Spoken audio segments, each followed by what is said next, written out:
Hello, I'm Phil from Addictions UK, and we're going to have a look at criticism, a tool for growth. Try to remember the last time someone tried to give you feedback. How did it feel? The inability to accept feedback ranks high on the typical characteristics of alcoholics and addicts. They will explode with anger and resentment at the slightest suggestion that they may be wrong. Their hurt feelings make them strike back when someone suggests or disapproves of their behaviour. How can we deal with this explosive feeling and avoid creating unhappiness for themselves and others? Probably the best way to do that is to view criticism as a tool for growth rather than a weapon of attack. The first thing to remember about criticism is that we do it to ourselves. If we are stabbed by a critical remark, we are doing the stabbing. This may seem surprising, but it's true. For example, if told they have poor taste in clothes, we can choose to believe it and think we really are poor dressers, and then ruminate about what's wrong with us as a person. Or we can reject the remark as untrue, irrelevant, or unimportant. The alcoholic or addict in recovery can react in a variety of ways to this kind of statement. Only when they accept the criticism as valid can they become vulnerable to hurt. Then they take the words to heart and feel the sting inside. The hurt comes when their inner voice says, "I'm so ashamed.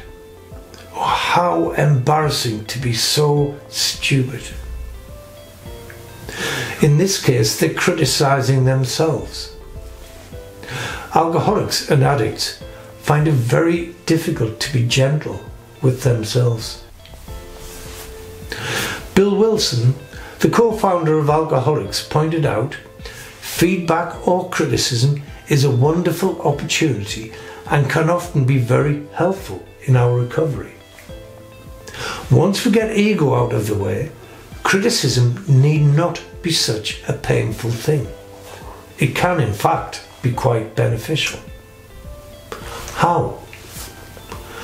For one thing, it gives us an opportunity to look at ourselves in a new way, to appraise our actions and reevaluate if we need to change them. People in recovery often find it difficult not only to take feedback, but also to give constructive feedback. If not done gently or in a helpful way, we can end up hurting the other person, and it can lead to problems in relationships. The other person might interpret our words as condemnation instead of a helpful opinion. They might respond with their opinion, which they feel is every bit as good as ours. We end up arguing over who has the best taste. The result will be anger, hurt feelings, and probably a broken relationship. How do we avoid this? The most helpful rule is the measure of love. When you speak, do so in love. Speak as a friend. Speak as one conscious of your best qualities. For that is what it means to love, to see the infinite value and worth in others. Criticism is only valid if born of the keen eyesight of love. Those who criticize the alcoholic for helping them be more authentic to themselves speak in love.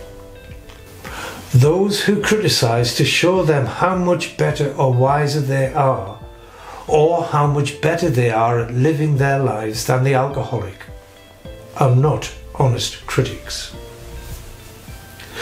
Genuine feedback or criticism tells us we are all the same and are valued and loved.